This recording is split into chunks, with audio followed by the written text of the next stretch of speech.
الله في المسيحية واحد أم ثلاثة؟ يؤمن المسيحيون بالله الواحد الأحد الذي لا إله غيره ولا شريك له، والمسيحيون لا يؤمنون بثلاثة آلهة كما يعتقد البعض: الله، الصاحبة، الابن. فهذا الثالوث مرفوض جملة وتفصيلا، وحدانية وثالوث. لكن ماذا عن الثالوث المذكور في الكتاب المقدس؟ ما هو وما معناه؟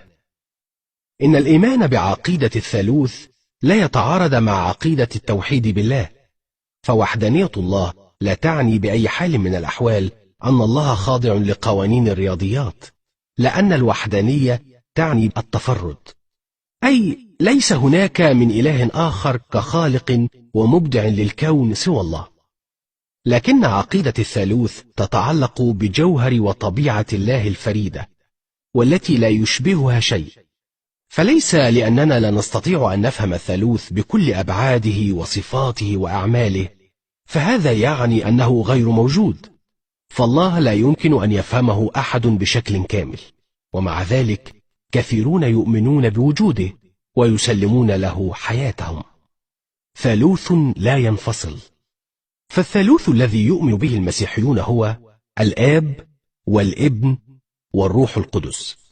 وعندما نتكلم عن آب وابن لا نتكلم عن الولادة والإنجاب كما هو حال البشر، لأن الله روح ولا يمكن تطبيق القوانين المادية على الله.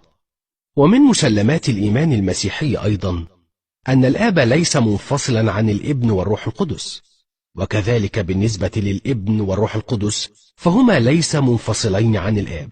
فالكتاب المقدس يقدم هذه الحقيقة بصورة لا تقبل الشك، لأنه يضع الآب والابن والروح القدس في المستوى نفسه ويقدمهم على أنهم واحد، أصحاب صفات وإرادة ومشيئة واحدة، كما بين لنا الرب يسوع المسيح: دفع إلي كل سلطان في السماء وعلى الأرض، فاذهبوا وتلمذوا جميع الأمم وعمدوهم باسم الآب والابن والروح القدس، وعلموهم أن يحفظوا جميع ما أوصيتكم به، وها أنا معكم كل الأيام إلى انقضاء الدهر.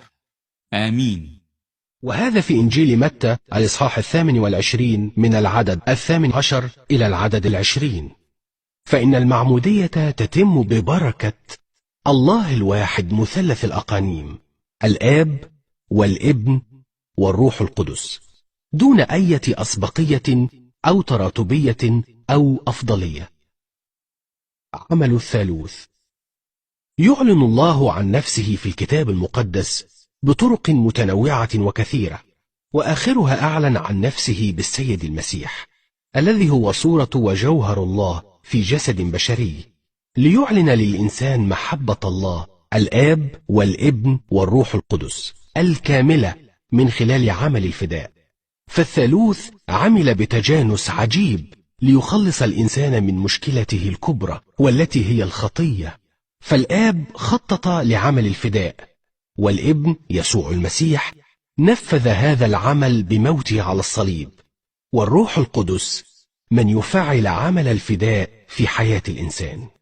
وأول قانون لإيمان المسيحيين يبدأ بالعبارة التالية: نؤمن بإله واحد، تأكيدا على وحدانية الله التي لا شك فيها، كعقيدة واضحة وصريحة في الكتاب المقدس الذي هو أساس الإيمان المسيحي والكنيسة.